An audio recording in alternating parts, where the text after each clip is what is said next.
Hai Sobat Kebun. Hari ini kita bikin pia yuk.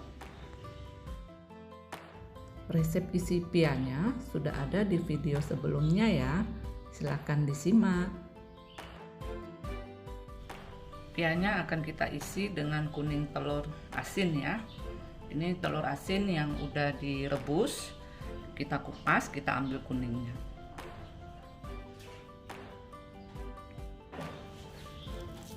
Isian yang kita bikin bisa kita ulun bulat-bulat begini ya, kira-kira 14 gram begitu.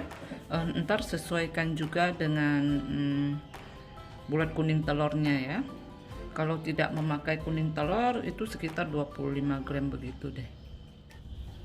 Dan apabila Sobat Kebun tidak ada waktu untuk membuat pasta kacangnya ini, Sobat Kebun bisa beli ya. Ini ada beli jadi, ini dari kacang merah.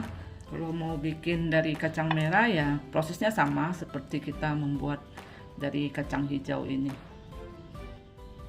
Oke, sekarang kita coba bikin yang dibungkus, membungkus dari kuning telurnya ya. Ini cukup dipipihkan kayak begini. Kuning telurnya ditaruh begini dan dibungkus saja sampai menyelimuti kuning telurnya. Pelan-pelan saja, nanti dia akan jumpa.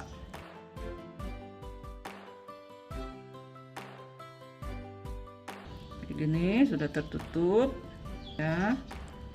Ini tinggal kita buletin aja begini. Yang dari beli jadi pasta kacang merahnya juga demikian. Ini kita pipih-pipihkan begini sama rata. Setelah itu kita ambil satu biji kuning telur, kita balut ya, pelan-pelan saja, dia pasti akan jumpa. Kalau yang beli jadi ini cenderung lebih gampang yang bungkusnya karena agak-agak apa ya kita bilang ini agak-agak jeli-jeli gitu. Rasanya itu berbeda dengan yang kita homemade. Cuman kalau nggak ada waktu ya kita beli aja. Kita akan membuat kulit pianya ya, pastry. Kita tambahkan gula pasir aja. Terus kita tambahkan air. Kita larutkan sebentar gulanya. Itu bisa kita masukkan margarin leleh.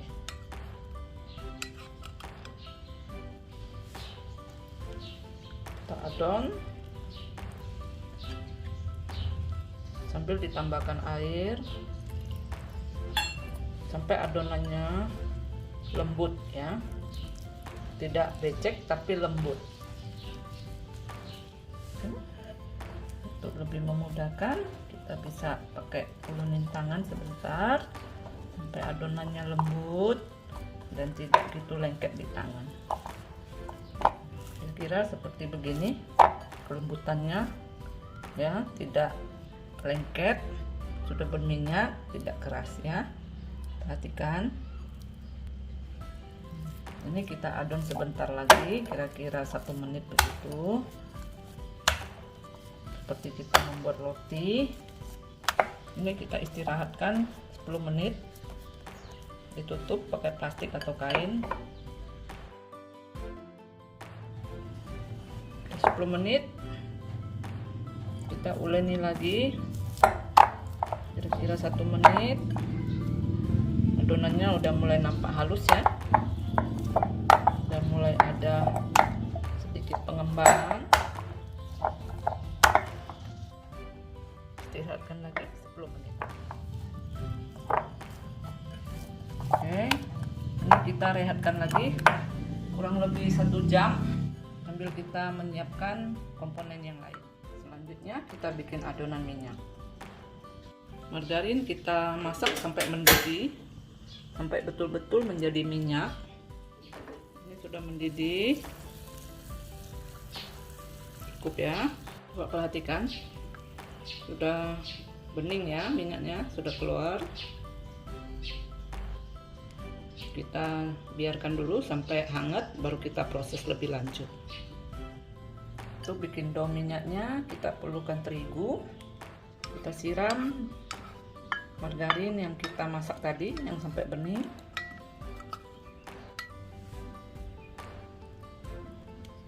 Kita adon sampai adonannya bisa dibentuk sampai kayak begini ya. Ini udah oke, kita sisihkan dulu. Ya, sudah halus. Setelah 1 jam sudah kalis. Sekarang kita membagi doughnya sesuai dengan besar kecilnya yang mau kita inginkan ya. Dari adonan ini bisa kita bagi menjadi 13. Kita potong.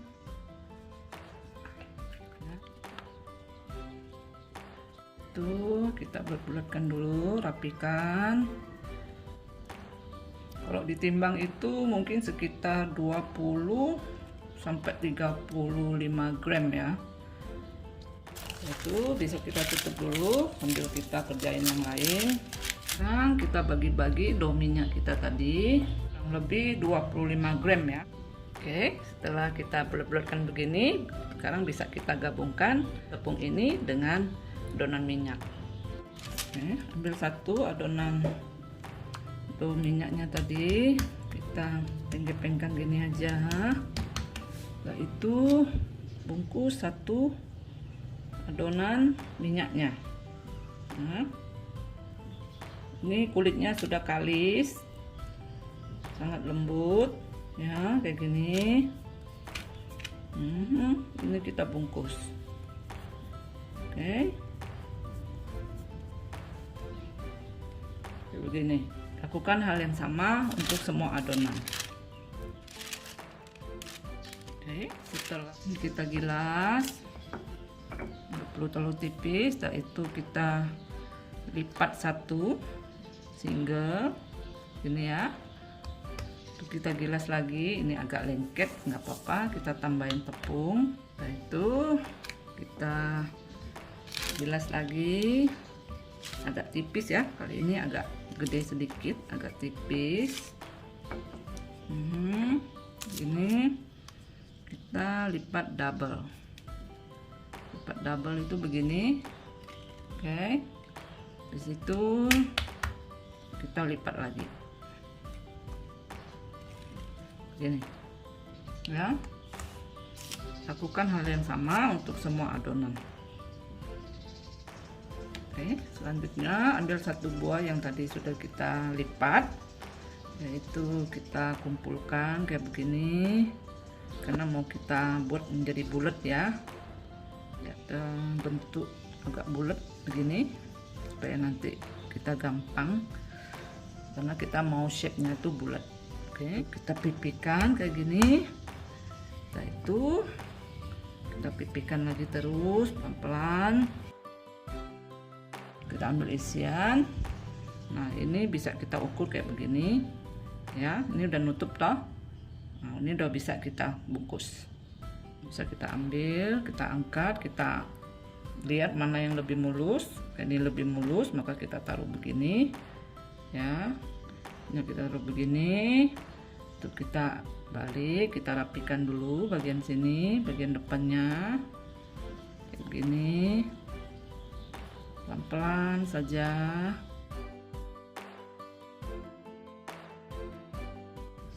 Perlahan dibulatkan. Oke, itu susun di nampan yang sudah dioles margarin, susun rapi. Lakukan hal yang sama untuk sisa adonan. Oke, sentuhan akhirnya bisa kita oleskan kuning telur seluruh bagian dari kuenya ya. Ini bisa, kalau masih ada sisa kuning telurnya bisa dioles 2 kali. Ini cukup, yang kedua kali cukup di atasnya begini aja ya, tidak perlu satu badan. Sebagai pemanis bisa kita taburkan wijen ya, sampai kita tekan sedikit di atasnya. Oke, prosesnya udah selesai. Sekarang kita tunggu olesan kuning telurnya kering, baru kita masukin ke oven.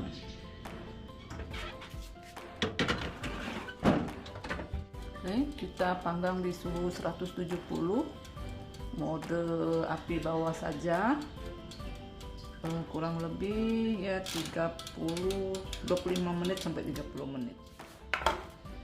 Oke, selesai.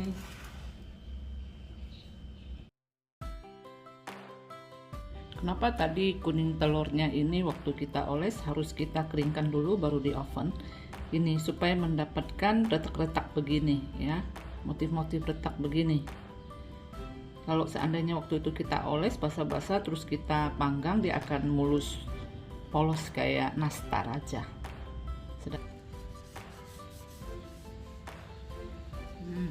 Kulitnya garing ya, pas.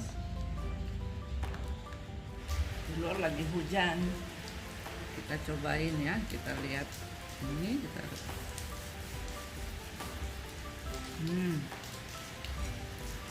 tunggu pas kulit pianya. Nah, ini yang telur kacang merah. Lihat ini kulit-kulitnya ini nampak nggak? Nampak ya, berlapis-lapis, kering. Dicobain ya sobat kebun, rasanya manis, gurih, dan garing. Siap untuk dijadikan bingkisan cantik. Kerabatmu pasti akan senang.